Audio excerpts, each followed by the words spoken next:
पापी लोग हमेशा खुश क्यों रहते हैं और पुण्यात्मा हमेशा कष्ट में क्यों रहते हैं? पापी मौज में, पुण्यात्मा कष्ट में, ये कैसा न्याय? ईश्वर है भी या नहीं? स्कंद पुराण की एक ज्ञानवर्धक कथा कृपया समय मिलने पर पूरा अवश्य पढ़ें।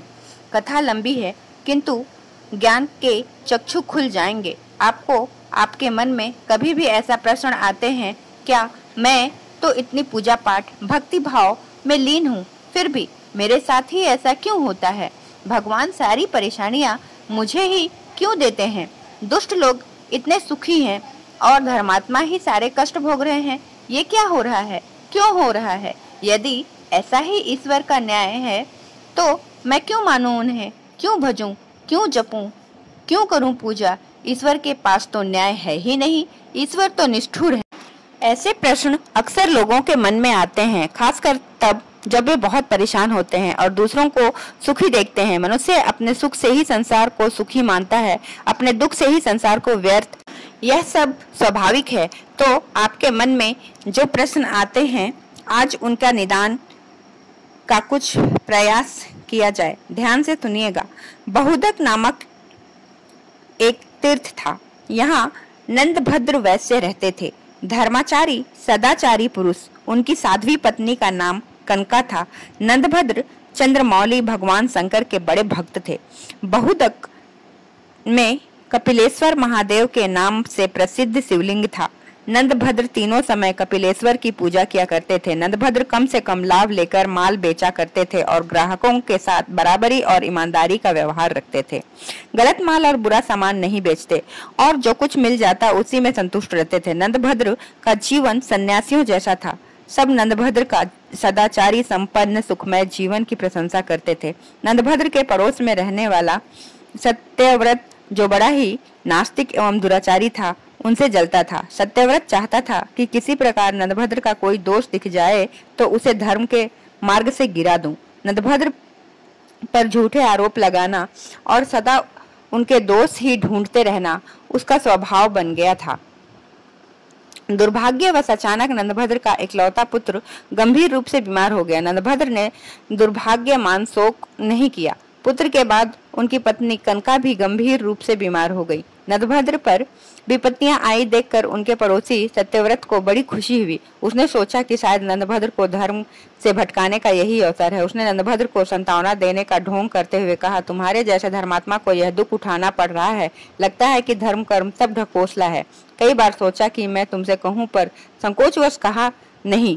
दिन में 3 बार पूजा स्तुति सब व्यर्थ है। भैया नंदभद्र, धर्म के नाम पर क्यों इतना कष्ट उठाते हो? जब से तुम इस पत्थर पूजन में लगे हो तब से कोई अच्छा फल तो मिला नहीं। इकलौता पुत्र और पत्नी दोनों बीमार हैं। भगवान होते तो क्या ऐसा फल देते?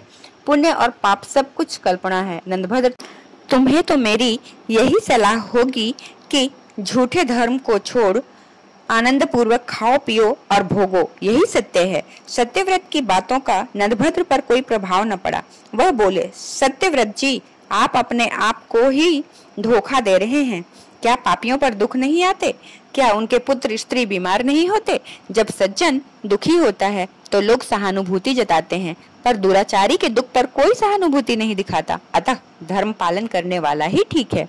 अंधा सूर्य को नहीं जानता, पर सूर्य तो है। ईश्वर के बिना संसार का संचालन नहीं हो सकता। सत्यव्रत ने उसे टोक कर पूछा, देवता हैं तो दिखाई क्यों नहीं देते? नंदभद्र ने कहा, देवता आपके पास आकर याचना नहीं करेंगे कि हमें आप मानिए। बातचीत बहस में बदलने लगी। नंदभद्र अधिक विवाद नहीं चाहते थे, उठकर चले गए। पर उसके मन में यह विचार आया कि भगवान सदाशिव का साक्षात दर्शन करके पूछूं, आपके बनाए संसार सुख दुख जन्म मरण आदि क्लेश क्यों है? यह दोष रहित क्यों नहीं है? नंदभद्र शिव मंदिर आए, कपिलेश्वर लिंग की पूजा की, भगवान के आगमन की प्रतीक्षा करने लगे। सोच लिया कि जब तक भोलेनाथ दर्शन नहीं देंगे तब तक मैं ऐसे ही खड़ा रहूंगा। लगातार 3 दिन और 3 रात नंदभद्र वैसे ही खड़े रहे। चौथे दिन एक बालक उस मंदिर में आया। वह गलित कुष्ठ का रोगी भयानक पीड़ा से करा रहा था। उसने नंदभद्र से पूछा, आप इतने सुंदर एवं स्वस्थ हैं, फिर भी आप दुखी क्यों लग रहे हैं? नंदभद्र ने अपना संकल्प उसे बताया। बालक ने कहा, अनचाहे का मिलना और मनचाहे का बिछुड़ना, इससे मानसिक कष्ट होता है। रोग और परिश्रम से शरीर को कष्ट होता है, मानसिक कष्ट से शारीरिक होता है। और यदि शरीर में कष्ट हो तो मानसिक कष्ट होना स्वाभाविक ही है। दोनों एक दूसरे के साथ जुड़े हुए हैं। फिर क्या किया जाए? नंदभद्र ने पूछा। बंधुवर औषधि से शारीरिक कष्ट दूर होते हैं, पर मानसिक कष्ट तो ज्ञान से ही दूर होता है। मानसिक कष्ट तो यदि ज्ञान की सही खुराक दी जाए तो वह कष्ट मुक्त हो जाता है। बालक से ज्ञान भरी बात सुनकर नंदभद्र ने फिर से पूछा, ज्ञानी बालक, आपकी बात से सहमत हूँ, पर एक प्रश्न है। इस लोक में पापी मनुष्य भी इतने धनी और सुखी क्यों होते हैं, जबकि उन्हें तो उनके कर्मों के कारण कष्ट में होना चाहिए था? भगवान के विधान में यह दोष क्यों? बालक ने कहा, सुख और दुख किसे कहते हैं यह समझकर फेर है। मैं आपको थोड़ा विस्तार से बताता हूँ। संसार में 4 प्रकार के लोग हैं। पहले वे जिनके लिए इस लोक में तो संसार सुख सुलभ है, धन दौलत सत्ता प्रभाव बाहुबल सब कुछ, परंतु परलोक में उन्हें कुछ भी प्राप्त नहीं होता। उनके पूर्व जन्मों के जो पुण्य शेष हैं उसे वह इस लोक में भोग रहे हैं, लेकिन वे नए पुण्य नहीं कमाते। ऐसे लोगों का सुख भोग केवल इसी लोक तक है। अगले जन्म के लिए वे कुछ शेष छोड़कर नहीं जा रहे, तो उनका अगला जन्म बिल्कुल उसी रूप में होगा जिसे देखकर आज वे कांपने लगे।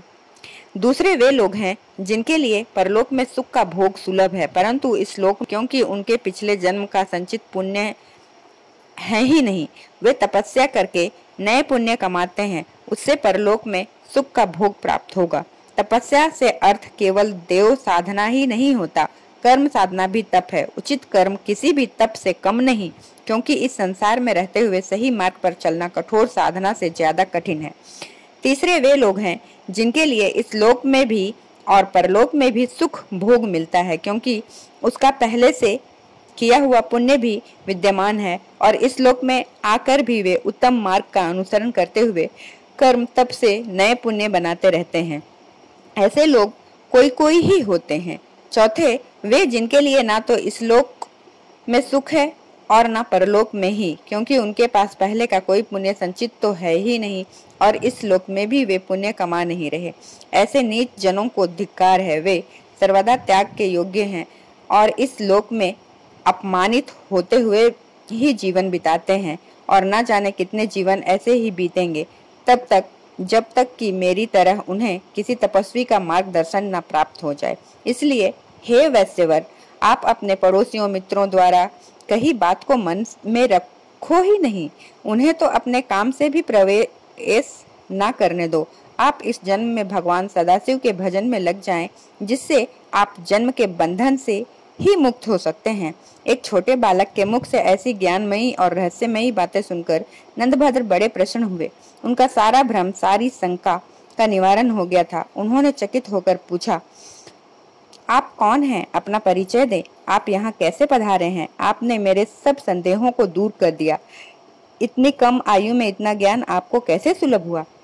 बालक ने कहा, पूर्व जन्म में मैं अहंकारी, पाखंडी, व्यभिचारी था, जिसके चलते मैं वर्षों से नीच योनियों में भटका। भगवान व्यासदेव की ऐसी कृपा की कि वे हर योनि में मुझे मुक्ति मार्ग बता देते हैं। उन्होंने ही मुझे आपके पास भेजा है। अब मैं 7 दिन के बाद इसी तीर्थ में मरूंगा। आप मेरा अंतिम संस्कार कर। वैश्यवर, ज्ञान का आयु से कोई संबंध नहीं है। ईश्वर को जिसे ज्ञान प्रदान करना होता है, जिससे माध्यम बनाकर उसे अपने भक्तों को जागृत करना होता है, उसे चुन लेते हैं। वह कोई भी हो सकता है, मेरे जैसा कुष्ठ पीड़ित जीव भी। अतः सहज भाव से स्वीकार करना चाहिए और ज्ञान जिससे भी मिले उसके प्रति विनीत रहना चाहिए। ऐसा करने से ईश्वर सदा आपको ज्ञानवान बनाए रखते हैं, किसी न किसी को भेजते रहते हैं। इतना बताकर उस बालक ने सूर्य मंत्र का जप करना आरंभ किया। कुष्ठ के निवारण के लिए सूर्य मंत्र का जप ही किया जाता है। भगवान श्री कृष्ण के पुत्र साम ने भी सूर्य की उपासना से कोढ़ से मुक्ति पाई थी। 7वें दिन उस बालक ने अपने प्राण त्याग दिए। नंदभद्र ने विधि पूर्वक उसका अंतिम संस्कार किया। नंदभद्र को जीवन की सच्चाई और सार्थकता का बोध हो गया था। शेष जीवन उन्होंने भगवान शिव और सूर्य की उपासना में लगा दिया तथा अंत में जीवन मरण से मुक्ति पाकर भगवान शिव का साक्षात प्राप्त किया। स्कंद पुराण की इस कथा से आपके मन के बहुत से भ्रम दूर हुए होंगे। आपको जीवन में क्या मार्ग अपनाए रखना है, इसका भी संकेत मिला होगा। पुराणों की कथाओं में जीवन के अनमोल रहस्य सांकेतिक रूप से दिए गए हैं। भक्तों, अगर आप लोगों को मेरा यह वीडियो पसंद आया हो तो इसे लाइक और सब्सक्राइब करना बिल्कुल न भूलें। धन्यवाद।